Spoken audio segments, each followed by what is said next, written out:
Abraham, லெபனானிலிருந்து இயங்கி வந்த Hezbollah இயக்கத்தின் தலைவர் ஹசன் நஸ்ருல்லா இஸ்ரேல் ராணுவத்தின் குண்டுவீச்சில் இன்று கொல்லப்பட்டு விட்டார் என்று இஸ்ரேல் ராணுவம் முதலில் அறிவித்திருந்தது. இப்போது அவர் சார்ந்த ஹிஸ்புல்லா இயக்கமும் ஹசன் நஸ்ருல்லா இஸ்ரேல் ராணுவத்தின் விமானப்படை குண்டுவீச்சில் கொல்லப்பட்டு விட்டார், படுகொலை செய்யப்பட்டு விட்டார் என்ற அறிவிப்பை வெளியிட்டிருக்கிறது. இதனால் ஹிஸ்புல்லா அமைப்பின் தலைவர் ஹசன் நஸ்ருல்லா இஸ்ரேலிய ராணுவத்தின் குண்டுவீச்சில் கொல்லப்பட்டது உண்மை என்பது உறுதியாகி இருக்கிறது.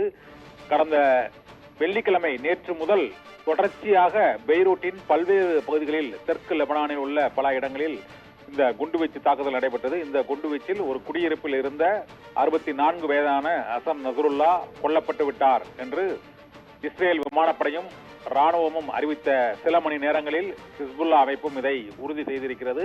கடந்த 32 ஆண்டுகளாக ஹிஸ்புல்லா இயக்கத்தின் தலைவராக செயலாற்றி வந்த ஹசன் நஸ்ருல்லா 64 வயதாகிறது அவருக்கு. அவர் அண்மையில் ஹிஸ்புல்லா இயக்கத்தினரின் தொலைத்தொடர்பு சாதனங்களான பேஜர்கள் வெடித்ததன் மூலமாக சுமார் 30க்கும் மேற்பட்டோர் உயிரிழந்தனர், 5000க்கும் மேற்பட்டோர் அதில் படுகாயமடைந்தனர்.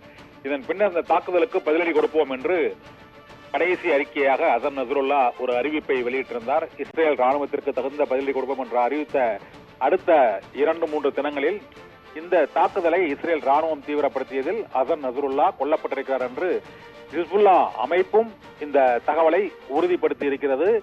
இஸ்ரேலுக்கு எதிரான தாக்குதல்களும் மற்றும் காசாவில் ஹமாஸ் அமைப்புக்கு ஆதரவான செயல்பாடுகளும் தொடரும் என்றும் ஹிஸ்புல்லா அமைப்பு வெளியிட்டுள்ள அந்த அறிக்கையில் வெளியிடப்பட்டிருக்கிறது.